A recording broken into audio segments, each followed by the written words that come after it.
민수기 14장 1절에서 10절 말씀 보겠습니다.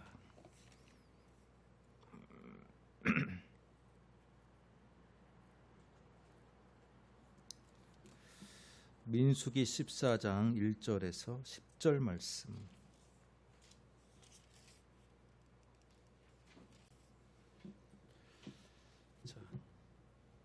한 절씩 교독하겠습니다. 제가 먼저 홀수절을 읽겠습니다. 여러분이 짝수절 읽어주세요. 온 회중이 소리를 높여 부르짖으며 백성이 밤새도록 통곡하였더라. 이스라엘 자손이 다 모세 하나님을 원망하며 온 회중이 그들에게 이르되 우리가 애굽 땅에서 죽었거나 이 광야에서 죽었으면 좋았을 것을 어찌하여 여호와가 우리를 그 땅으로 인도하여 칼에 쓰러지게 하려는가? 우리 처자가 사로잡히리니 애굽으로 돌아가는 것이 낫지 아니하랴. 이에 서로 말하되 우리가 한 지휘관을 세우고 애굽으로 돌아가자 하니 모세와 아론이 이스라엘 자손의 온 회중 앞에서 엎드린지라. 그 땅을 정탐한 자중 내 아들 여호수아와 여분의 아들 갈렙이 자기들의 옷을 찢고 이스라엘 자손의 온 회중에게 말하여 이르되 우리가 두루다니며 정탐한 땅은 심히 아름다운 땅이라. 여호와께서 우리를 기뻐하시며 우리를 그 땅으로 인도하여 들이시고 그 땅을 우리에게 주시리라. 이는 과연 젖과 꿀이 흐르는 땅이니 다만 여호와를 거역하지는 말라. 또 그 땅 백성을 두려워하지 말라. 그들은 우리의 먹이라. 그들의 보호자는 그들에게서 떠났고 여호와는 우리와 함께 하시느니라. 그들을 두려워하지 말라 하나. 온 회중이 그들을 돌로 치려 하는데 그때에 여호와의 영광이 해막에서 이스라엘 모든 자손에게 나타나시니라. 아멘. 자, 우리가 민수기 14장의 말씀을 읽었습니다. 중단 잡족의 대표자 갈렙이란 제목으로 말씀을 듣겠습니다. 왜 제가 갑자기 출애굽기를 하다가 민수기로 점프를 했는지 궁금하실 수도 있겠습니다. 책으로 보면 출애굽기, 레위기, 민수기, 신명기 다음에가 여호수아인데 민수기로 갑자기 점프하니까 굉장히 시간이 많이 지난주에 읽었던 지난주에 출애굽기 12장에서 갑자기 엄청난 점프를 한 것처럼 보이지만 실제로는 채 1년도 지나지 않은 시점입니다. 출애굽을 한 지 1년도 안 된 불과 몇 개월밖에 지나지 않은 시점. 여러분 지금 비가 많이 내리고 그죠? 나라가 정말 어수선할 그때 우리는 큰 피해 없이 우리가 이 자리에 앉아 있을 수 있다는 것만으로도 한편으로는 감사해야 하지 않을까 그런 생각을 해봅니다. 우리나라가 더 선진국화 될 때 비 피해는 아마 줄어들 것 같긴 한데 어찌됐건 오늘 이 자리에 비가 많이 내리는 가운데서 함께 예배드리는 주님의 교우들을 주님의 이름으로 축복드립니다. 지난주에 우리가 중단 잡족에 대해서 이야기를 들었는데 여러분 성경을 해석할 때 기본적으로 성경의 해석의 방법은 역사적인 해석과 문법적인 해석이 함께 동시에 이루어져야 돼요.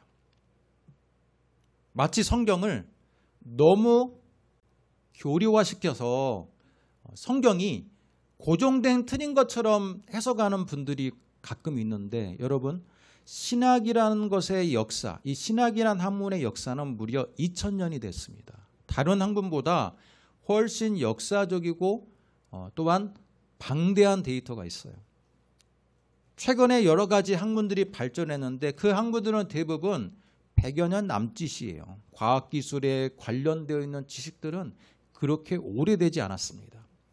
하지만 이 신학은 거의 2000년의 역사가 있는 유구한 학문이기 때문에 우리가 신학을 해석할 때 너무 고정된 틀로 한편으로만 해석하는 것은 약간 위험합니다. 제가 지난주에 중단 잡족 6월절의 기원이라는 제목으로 그 중에 출애굽기 12장 48절에서 51절에 이방인들이 유월절을 지키기 위해서 할례를 받으면 이방인일지라도 여호와의 백성 가운데 들어올 수 있다. 열린 닫힌 체계가 아니라 이 당시만 해도 여호와에 대한 신앙은 민족을 따지지 않고 얼마든지 여호와의 신앙에 편입되기 위해서 할례를 받으면 그 안에서 유월절을 지킬 수 있다라는 말을 제가 드렸습니다.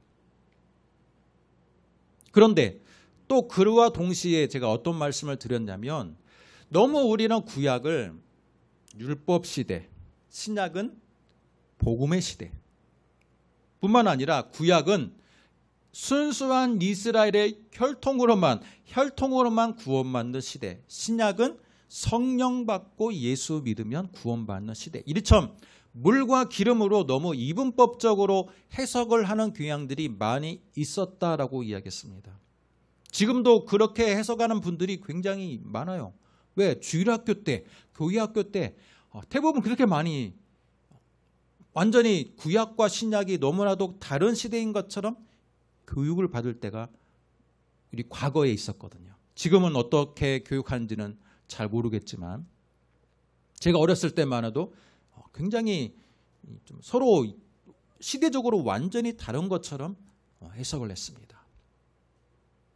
그러나 구약의 기본 정신을 보면 여호와 하나님께서 출애굽을 할 때 중다한 잡족들도 여호와의 신앙을 갖고 있는 자들에게 할례를 받고 하나님의 백성으로 같이 출애굽을 할 수 있는 기회를 분명히 부여하셨다.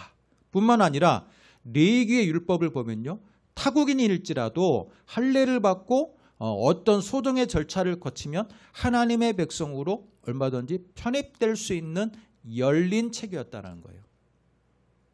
열린 체계였다. 그러나 이 율법이 율법주의화 되면서 어떻게 됩니까? 닫힌 체계가 되어버렸어요. 굉장히 배타적이고 이방인들은 마치 하나님의 백성, 완전히 하나님으로부터 버림받은 사람 같지도 않은 족속이고 우리 족속만 하나님이 혈통적으로 아브라함의 혈통을 타고 순수한 혈통을 가지고 이어받고 있는 우리만이 오직 하나님의 백성이다라는 굉장히 배타적인 체계로 바뀌었습니다. 그게 바로 율법주의예요. 율법을 알지 못하면 완전히 사람 취급도 하지 않는, 점점 율법의 학자들이 늘어나고 율법이 많아지면서 더 그게 고착화됐어요. 그것을 예수님이 오셔서 어떻게 했습니까? 비판한 거예요. 하나님의 뜻을 잘못 곡해해서 율법을 가지고 사람을 올가매고 굉장히 가식적인 사람을 만들고 굉장히 율법에 얽매여서 제대로 하나님의 은혜를 누리지 못하는 그 백성들을 향해서 예수님은 얼마나 안타까워했는지 종교 지도자들에게 이 독사의 자식들아 이렇게 외쳤던 겁니다. 여러분, 제가 처음에 이야기했죠. 성경을 해석할 때 역사적, 문법적 해석. 여러분, 문법적 해석은 우리가 많이 하는데 문제는 이 역사적인 해석이 아직까지도 문법적 해석에 비해서 크게 발전하지 못해서 역사적인 탐구가 많이 부족한 게 우리 한국 교회뿐만 아니라 전 세계적인 추세라고 볼 수 있어요. 제가 90년대 신학을 했잖아요. 그때만 해도요, 여러분, 역사 고고학적인 성경의 발견들이 굉장히 진척이 안 됐어요. 그래서 제가 90년대 초반만 해도요, 순수한 역사적인 맥락으로 보면 다윗 왕이 과연 역사적인 실존 인물이었느냐라는 질문이 있었어요. 왜? 다윗 왕에 대한 기록이 성경에는 분명히 남아 있으나 고고학적으로 발견되어 있는 이 사료들이 크게 발견되지 않았어요. 그래서 어쩌면 발견되지 않았기 때문에 고고학에서는 발견되지 않으면 이건 마치 신화와 같은 인물로 치부합니다. 그러나 90년대 초반만 그랬는데 지금 30년이 지난 지금은요, 많이 고고학적 발견들이 이루어져서 다윗 왕에 대한 기록들이 있고요, 솔로몬에 대한 기록이 있고요, 히스기야에 대한 기록이 있고요, 남북조 시대에 대한 기록들이 많이 발견됐어요. 성경이 고고학적으로 연구를 해도 성경이 전혀 모순되지 않는다라는 게 지금의 추세입니다. 제가 왜 이렇게 길게 이야기하느냐면, 지난주에 이야기했던 중단 잡족 중에, 중단 잡족도 많은 사람들이 약간의 의문을 가질 수 있어요.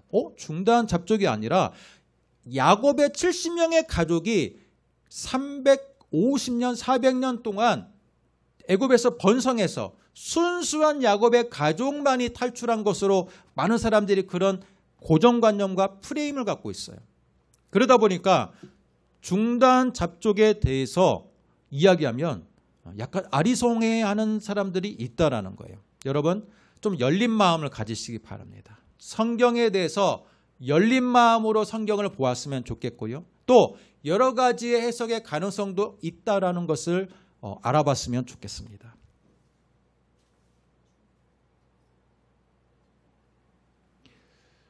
이스라엘 백성이 출애굽을 하는 시기에 대해서도 학자들이 여러 가지의 관점들이 있습니다. 우리 애니메이션으로 모세의 출애굽, 이집트 왕자라는 애니메이션이 10수년 전에 극장에서 상영이 되었고 지금도 있는데, 그때 애니메이션은 언제를 상정하냐면 BC 13세기를 이야기합니다. 람세스 2세의 친구로 모세가 등장해요. 바로왕의 공주의 양아들이 되어서 람세스 2세와 같이 어린 시절을 보내고 함께 애굽의 왕의 경쟁에 있다가 모세가 탈락해서 광야로 쫓겨가는 그런 모습으로 애니메이션은 이야기를 합니다. 그러나 정확한 것은 알 수 없어요. 왜냐하면 워낙 고대이기 때문에. 그러나 출애굽은 분명히 역사적인 사실이다.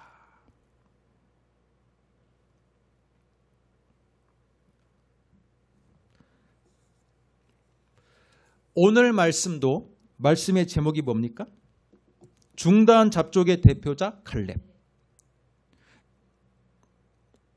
저는 중단 잡족의 대표자가 갈렙이라고 저는 생각해요. 이건 100% 사실일 수도 있지만 또 아니라고 생각하는 사람도 있어요. 그러나 제가 한번 오늘 말씀을 통해서 왜 중단 잡족의 대표자가 갈렙인지를 제가 한번 말씀에 비추어서 근거를 한번 들어보겠습니다. 오늘 말씀 민수기 14장 6절을 보겠습니다. 자, 민수기 14장은요, 이스라엘 백성이 출애굽을 한 이후에 잠시의 광야 생활을 거쳐서, 몇 개월의 광야 생활을 거쳐서 가데스 바네아라는 한 지역에 도달했어요. 여러분, 가데스 바네아는요, 바로 가나안으로 들어가는 길목이에요.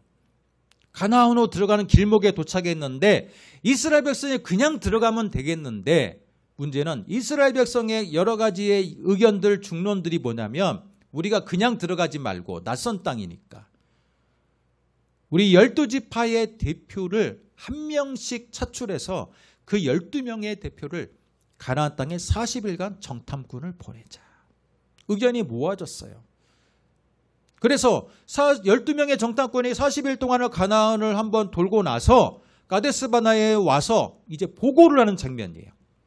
우리가 정탐한 것에 대해서 보고를 하는데, 재밌는 것은 12지파의 대표니까 12명이겠죠. 근데 이 10명의, 다수의 10명의 대표는 뭐라고 이야기하냐면, 야, 우리가 가봤더니 그 성읍은 너무나도 거대하고 튼튼하고 그 성을 지키는 가나안의 족속들은 너무나도 기골이 장대하고, 그래서 우리는 그들에 비하면 메뚜기처럼 보잘것없다.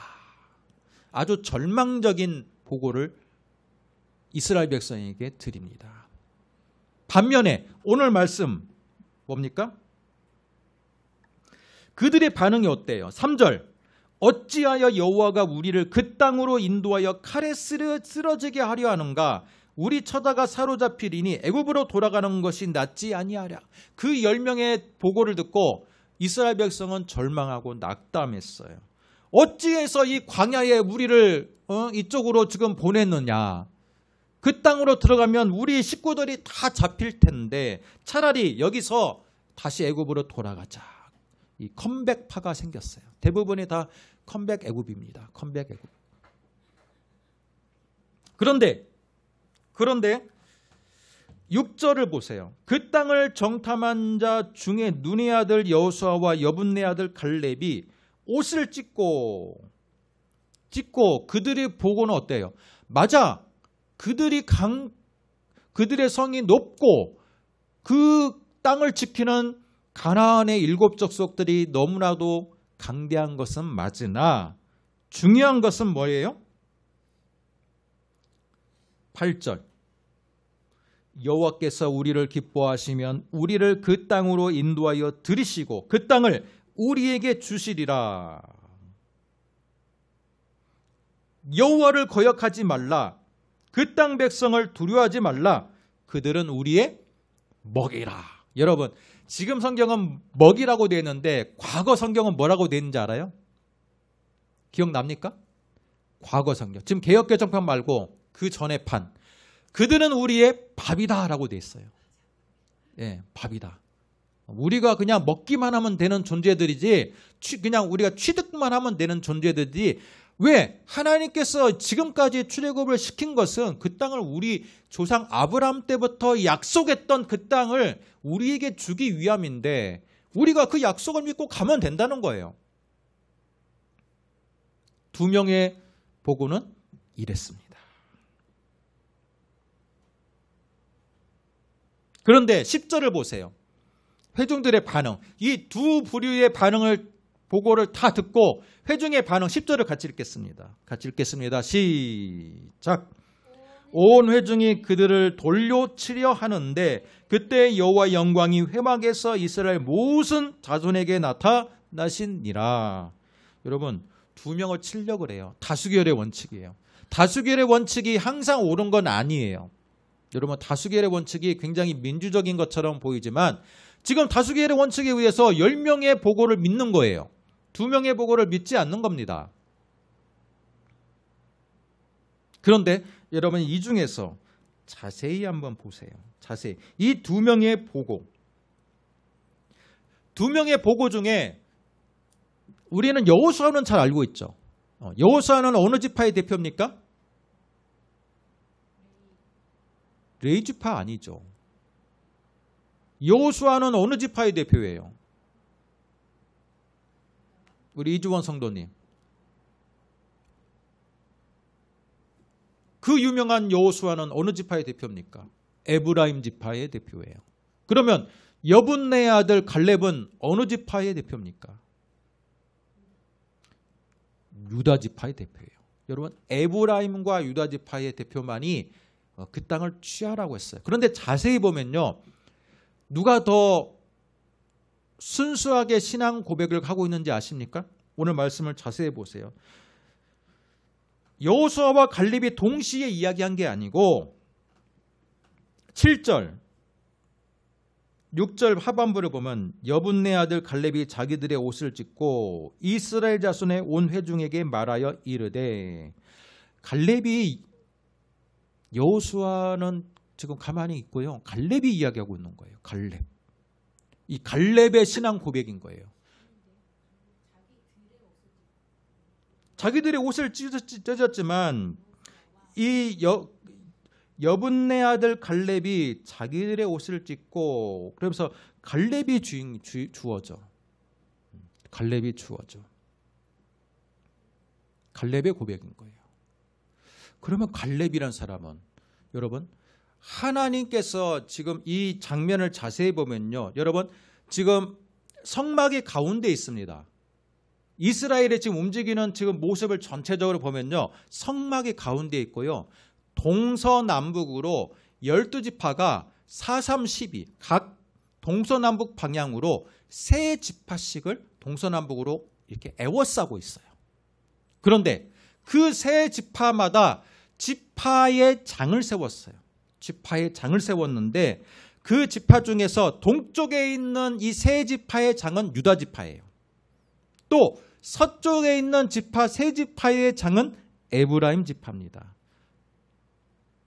남쪽에 있는 세 지파의 장은 루벤 지파예요. 북쪽에 있는 세 지파의 장은 단 지파예요. 그러면 이 네 개의 지파, 루벤, 단, 에브라임, 유다 지파가 지금 주요한 지파의 영향력이 있다라는 걸 알 수 있고요. 또 여러분, 애굽이 축복을 할 때 실제적인 장자, 왕권을 어느 지파에게 있다라고 이야기했습니까? 우리 지난 몇 주 전에 야곱의 마지막 유언 겸 각 지파에 대한 축복의 장면을 봤는데 실제로 장자권은 르우벤은 잃어버렸어요. 그렇죠? 단지파는 결코 가장 축복을 받지 못한 지파예요. 르우벤과 단은 이미 벗어났어요. 명분상으로는 요셉의 아들이었던 에브라임과 므낫세를 요셉에게 장자권을 법적으로 주었고 실제적인 왕권을 누구에게 줬냐면 왕의 홀이 주어져 있는 지파, 유다 지파예요. 실제로 왕의 홀이 다윗에게 나왔잖아요. 다윗이 유다 지파잖아요. 예수님이 역시 유다 지파의 혈통으로 이 땅에 오셨어요. 그래서 지금 여호수아와 갈렙은요, 하나님이 축복한 지파의 대표인 거예요. 에브라임 지파는 북이스라엘의 대표고요. 나중에 남유다의 대표는 유다 지파인 거예요. 이 두 사람들만이 훌륭한 고백을 했어요. 그런데 이 갈렙이라는 사람이 과연 사람들이 돌로 치려고 하는 그 순간에 여호수아도 지금 머뭇거리고 있는 그때 이 갈렙이라는 사람의 고백은요, 목숨을 건 고백이었다라는 걸 알 수 있어요. 분위기가 굉장히 험하겠어요. 지금 이들이 평안한 속에서 고백을 하는 게 아니라 바로 지금 그들이 돌로 치려고 조금이라도 이상한 소리 하면 돌로 치려고 지금 그러고 있는 그때 갈렙이 고백을 하고 있는 거예요. 아주 위대한 고백인 거예요. 갈렙은 무엇에 근거해서 고백하고 있습니까? 팩트로 인정을 해요. 맞다. 그 성은 위대하고 강하고 우리가 범접하기 힘들 만큼의 그 민족들은 강하지만 그러나 하나님이 우리를 그 땅에 주기로 했기 때문에 우리는 그 땅을 들어가면 우리는 취할 수 있다. 여호와의 약속에 근거해서 들어가자고 하는 겁니다. 위대한 신앙인은 그거예요. 현실만을 바라보는 게 아니라 현실을 부정하는 건 아니에요. 현실은 인정하나 현실 속에서 정확하게 여호와의 약속을 더 신뢰하고 들어가는 자들. 그게 바로 신앙인이에요. 우리 예수 믿는 사람들도 마찬가지입니다. 우리 현실을 인정하지 않자는 게 아니에요. 대한민국의 지금 현실, 나라의 현실, 또 전체적으로 사회적으로 어려운 현실을 눈으로 다 목격을 합니다. 그러나 그것보다 더 중요한 것은 바로 예수 그리스도를 통한 우리는 하나님의 백성이고 예수 그리스도에 의해 우리는 죄사함을 받았고 또한 예수 그리스도의 신앙의 삶으로 함께 이어져 오다가 우리는 천국에 갈 수 있는 백성이라는 그 신분을 잊지 않고 살아가는 것. 그게 바로 진정한 신앙인의 자세이다라는 것을 알 수 있습니다. 여러분 14장 6절을 보겠습니다. 그 땅을 정탐한 자 중 눈의 아들 여호수아와 여분네 아들 갈렙이, 여러분 여분네 아들이라고 되어 있는데 여분네 아들, 이 여분네 아들은요 여호수아서 15장을 보면 조금 더 설명이 되어 있습니다. 그니스 족속 여분네 아들 갈렙이라고 되어 있어요. 그니스 족속 여분네 아들 갈렙. 여러분 여호수아에 대해서는 그냥 눈의 아들 여호수아라고 되어 있는데 갈렙만큼은 유독 어디 족속이라고 나와요. 어디 족속. 그니스 족속이 어디입니까? 창세기 15장 9절을 잠깐 보겠습니다. 창세기 15장 9절.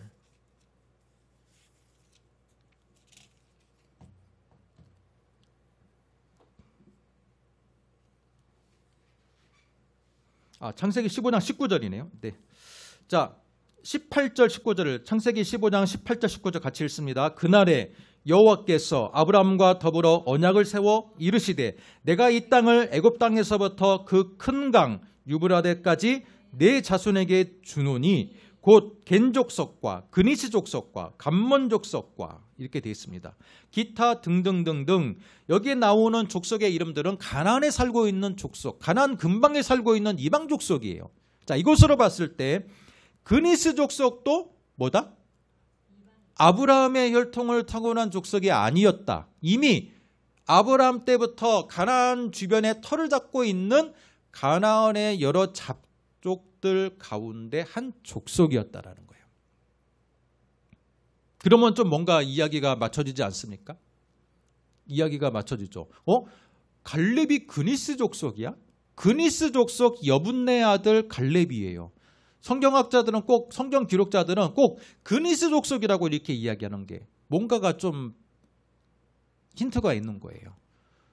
히브리 족속도 아니고 이스라엘 족속도 아니고 그니스 족속 출신이었다라는 겁니다. 자, 그러면 여분네 아들 갈렙인데 여분네라는 뜻은 뭡니까? 여분네라는 그 아버지의 이름의 뜻은 뭐냐면 영어로 turn away. 이건 돌아갔다, 돌이켰다. 이름의 뜻만 가지고는 정확히 뭘 돌이켰는지는 알 수 없어요. 그러나 전반적인 상황을 추정했을 때 하나님께로 돌아갔다. 이 사람은 원래 가나안의 잡족 중에 한 혈통이었는데 요셉처럼 어떻게 해서 이들의 자손들이 애굽으로 들어왔어요.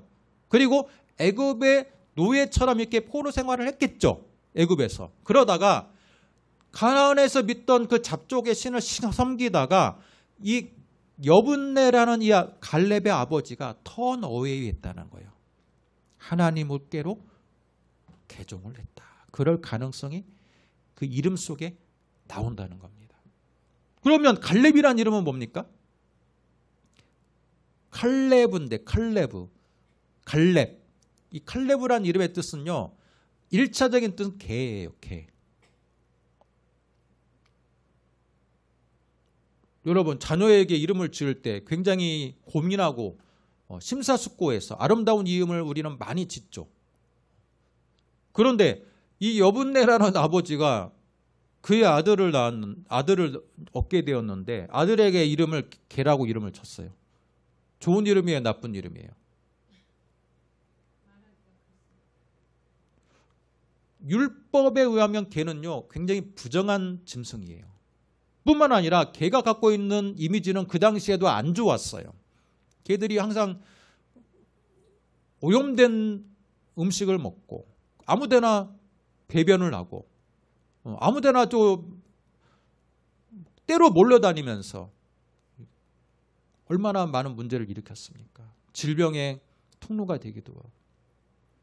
그런데요, 그 당시에 이름을 짓는 문화를 우리가 생각해 볼 필요가 있습니다. 우리는 아름다운 이름을 지으려고 노력하지만 이 창세기나 구약시대 고대에서는요, 이름을 그 당시에 있는 상황 그대로 지은 경향들이 많이 있어요.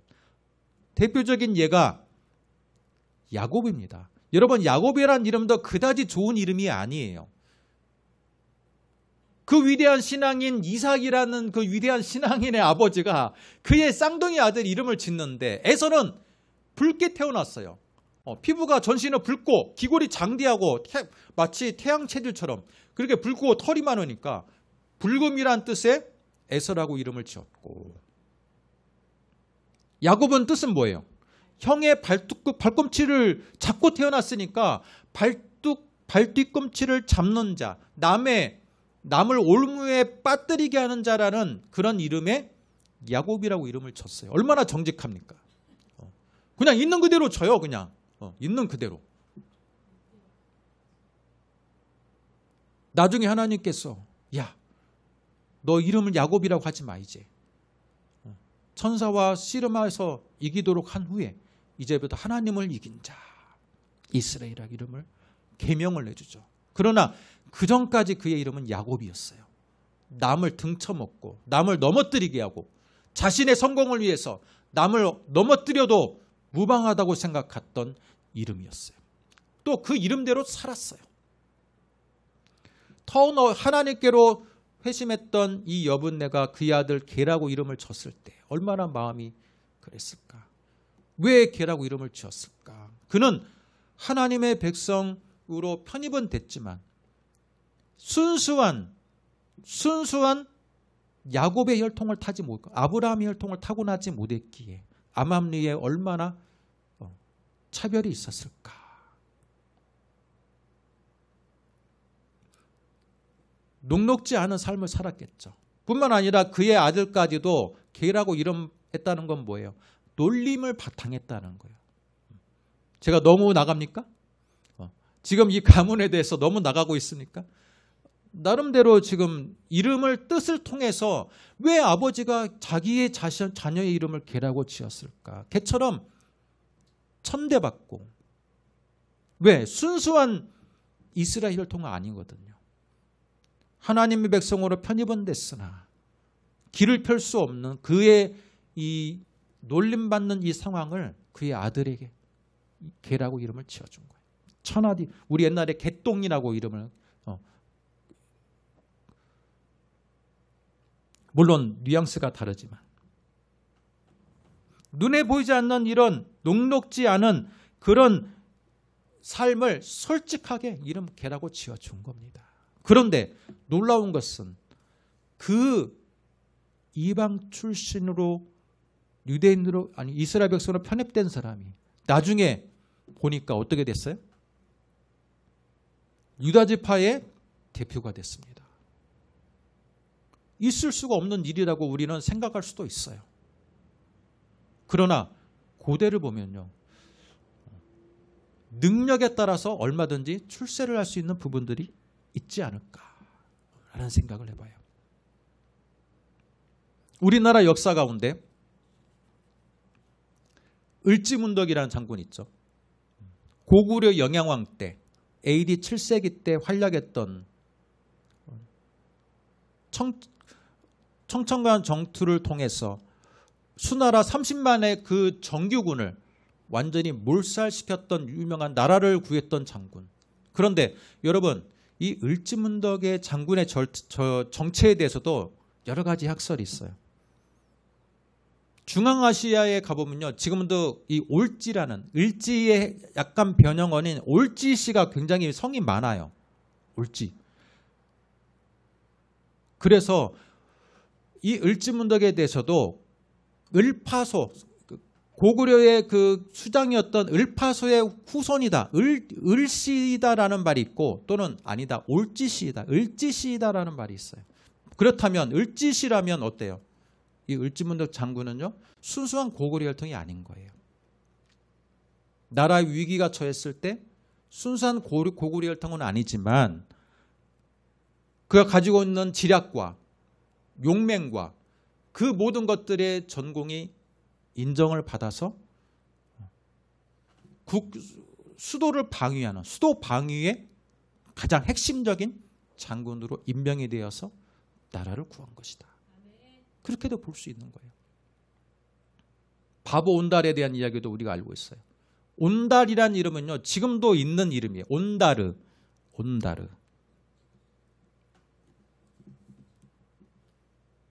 온다르란 이름이 지금도 이 중앙아시아하고 몽골 쪽에 있어요. 여러분 이름은 성은 그렇게 많이 변하지 않는 것 같아요. 수천 년이 지나도 과거에 썼던 이름이 그대로 성씨를 이어받아요. 이걸 볼 때 온달을 어떻게 해석하는지 아십니까? 이 온달도 바보가 아니라 여러분 왕의 공주가 왜 바보한테 결혼합니까? 발달장애인하고 결혼하겠습니까? 그렇지 않아요. 온달 역시 순수한 고구려 혈통이 아니고 외부의 유목민의 혈통이기 때문에 고구려 말을 못했기 때문에 말을 어버버하니까 사람들이 바보로 놀리는 거예요. 그러나 기고는 장대하고 그러기 때문에 온달의 평강공주가 결혼을 해서 그를 위대한 장군으로 세웠죠. 그래서 굉장히 많은 공을 세우고 결국은 전사했지만 그런 일화가 무엇을 이야기하느냐. 고대의 이 민족이라는 개념이 우리 순수한 민족의 개념도 있지만 능력에 따라서 나라를 위기가 있을 때 구할 때 순수하게 능력에 따라서 등용될 수 있다라는 부분이에요. 저는 이 갈렙에 해당하는 부분들도 아버지의 이름과 또 그의 족속이 그니스 족속이라는 그 이방의 기원을 가지고 있는 족속이라는 이름이 항상 단서가 붙는 걸로 볼 때 갈렙 역시 순수한 혈통은 아니었을 거라고 추정을 합니다. 그렇지만 그에게는 뭐가 있어요? 돌로 치려 죽이려고 하는 많은 순간에 순수한 하나님의 능력만을 믿는 믿음 있었다라는 거예요. 심지어 여호수아조차도 대놓고 말하지 못하는 그때 하나님이 주신 약속의 땅으로 우리는 들어가자. 여러분, 갈렙이 이 장면에서만 등장하는 게 아니라요. 사사기 1장에도 등장합니다. 이 산지를 내게 주소서. 그 유명한 찬양 있죠. 이 산지를 내게 주소서. 갈렙의 고백이에요. 나중에 갈렙은요. 유다 지파가 어느 땅을 차지한지 아세요? 예루살렘 땅을 차지해요. 하나님의 성전이 있는 땅. 하나님의 귀한 약속의 땅. 그 약속의 땅을 차지하는 지파가 유다 지파이고 그 유다 지파의 약속의 땅을 차지하는 가장 효시가 되는 인물이 갈렙이에요. 하나님은 혈통을 따지지 않는다. 하나님은 가문을 따지지 않는다. 뭐를 따집니까? 하나님의 약속을 믿고 그것을 주변의 환경이 아무리 돌을 들고 있을지라도 순수하게 하나님의 약속을 믿고 신앙 고백하는 자를 하나님은 귀하게 사용하신다.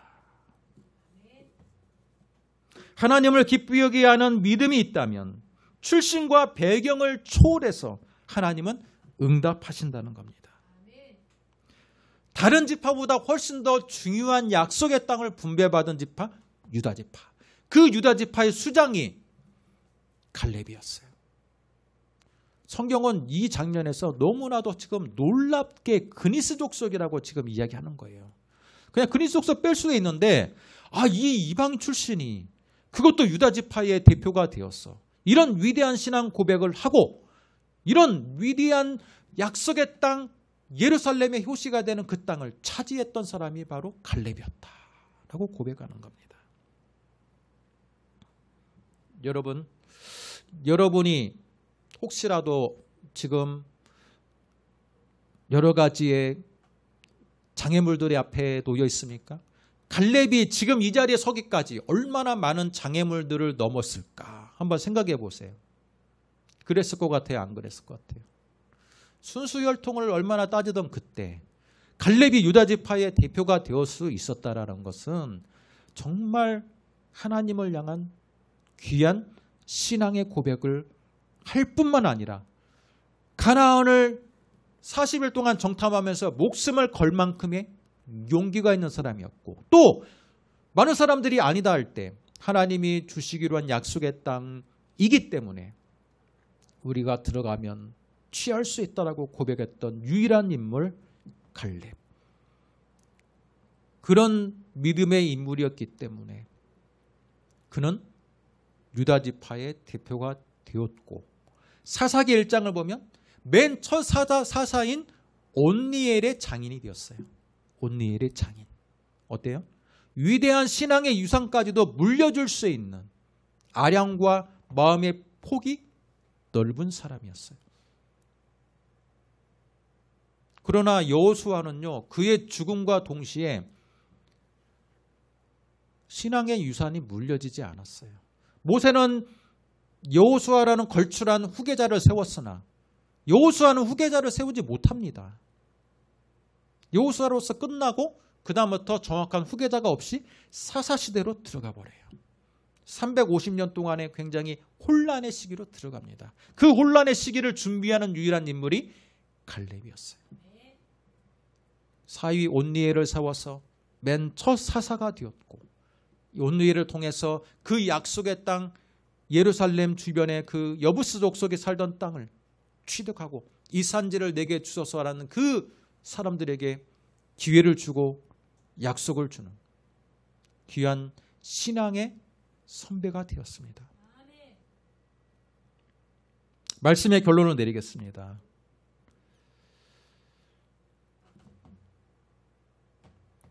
성경을 너무 이분법적으로 보는 사람들은요, 갈렙이 이방 출신이었다는 것에 대해서도 약간 불편해합니다. 왜? 그 유명한 다른 지파도 아니고 그 유명한 유다 지파의 수장이 어떻게 이방인이 될 수 있느냐라고 이야기하기도 해요. 그래서 막 여러 가지로 말도 안 되는 좀 이상한 해석을 해요. 그니스 족속이 창세기 15장 19절에 나오는 그니스가 아니라 다른 의미의 그니스다라고도 이야기해요. 그러나 성경에서 말하는 그니스 족속 여분네 아들 갈렙이라는 이 세 단어는요, 너무나도 제가 오늘 했던 이 해석이 다 맞아떨어져요. 너무나도 맞아떨어져요. 아버지 이름도 턴어웨이였어요. 하나님께로 돌이킨 자라는 뜻이고, 또 갈렙이라는 이름도 그가 얼마나 이방 출신으로서 순수한 유대인의 혈통을 타고났다면 걔란 이름을 안 지어줬을 거예요. 왜? 유대인들 걔를 엄청 싫어하거든요. 예.